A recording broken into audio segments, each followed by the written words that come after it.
Salut à tous, Kwame Sport. J'espère que vous allez bien, peu importe l'heure et l'endroit où vous regardez cette vidéo. Avant de commencer, cliquez sur like, abonnez-vous et activez la cloche de façon à être tenu au courant quand je posterai de nouvelles vidéos.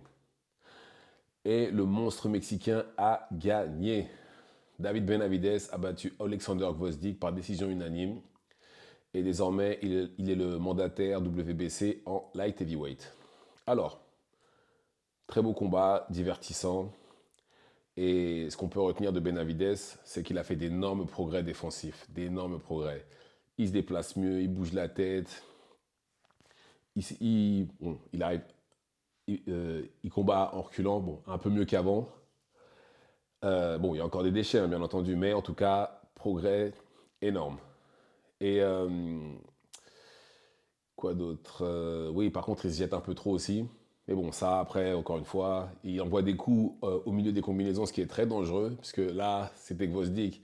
Mais quelqu'un comme Canelo, par exemple, le mettrait Enfin, oui, je pense que Canelo, s'il faisait ça sur Canelo, je pense que ça passerait pas. Mais en tout cas, là, il y a vraiment eu d'énormes progrès du côté de Benavidez.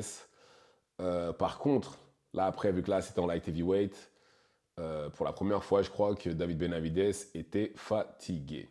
À partir du, ouais, on va dire peut-être septième round, ouais, septième, huitième round, plus de jus. Le volume de coups a chuté, il boxait avec la bouche ouverte, les déplacements étaient moins, il se déplaçait moins. Mais bon, on va dire que vu qu'il a fait le travail durant les 6 premiers rounds, non même pas les 8 premiers rounds, parce que au septième round, j'avais 6-1 Benavidez pour ma part. Après, je sais pas comment vous avez scoré, moi j'avais 6-1 Benavidez. Mais en tout cas, il a eu de la chance aussi que ce soit Gvozdyk soit un technicien, parce que ça aurait été quelqu'un qui, comme Beterbiev par exemple, qui met la pression, soit il aurait perdu la décision, soit il aurait pris un KO. C'est l'un ou l'autre.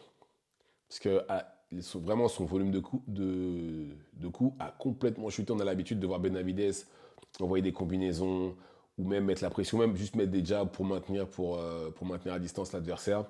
Rien de tout ça. Il était vraiment, même pour vous dire même, il était même contre les cordes à certains moments, ce qui est très très rare pour Benavidez. Et là, ça arrivait un peu trop de fois, ce round-là. Bon, après, voilà, c'est son premier combat en light heavyweight. Je pense que ça va s'améliorer par la suite.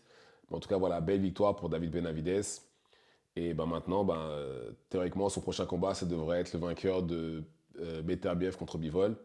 Mais il a quand même dit qu'il voulait Canelo. Bon, je comprends que le chèque d'un combat contre Canelo est conséquent, hein. C'est le genre d'argent qui change une vie, ça, ok, on le sait tous. Mais quand même, faut pas. Je pense que le vainqueur de Bivol Beterbiev serait peut-être plus intéressant parce que j'ai l'impression que le poids le poids, il le fait. Enfin, la limite de poids, il atteint plus facilement. Et en plus de ça, le combat est là. La WBC lui a donné la place de mandataire. Et en plus de ça, les Saoudiens sont prêts à mettre l'argent pour qu'il combatte le vainqueur. Donc tous les éléments sont faits pour qu'il puisse prendre le vainqueur du combat de Beterbiev et Bivol. Après, bon, on verra bien. En tout cas, j'espère qu'il suivra cette piste-là et pas qu'il essaiera de redescendre, parce que ça pourrait lui coûter cher aussi de redescendre pour combattre Canelo. Il pourrait lui arriver la même chose qu'à Roy Jones et que sa résistance au coup soit morte, justement. Mais bon, on verra bien, on a encore le temps.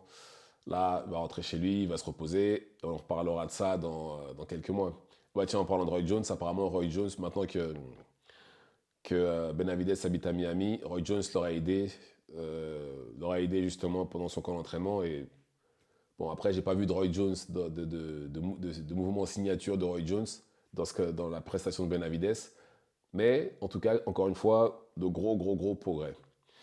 Donc voilà. Dites-moi ce que vous avez pensé du combat. Activez la cloche de façon à être tenu au courant quand je posterai de nouvelles vidéos. Et c'est tout pour moi. On se reverra à la prochaine. Ciao, ciao.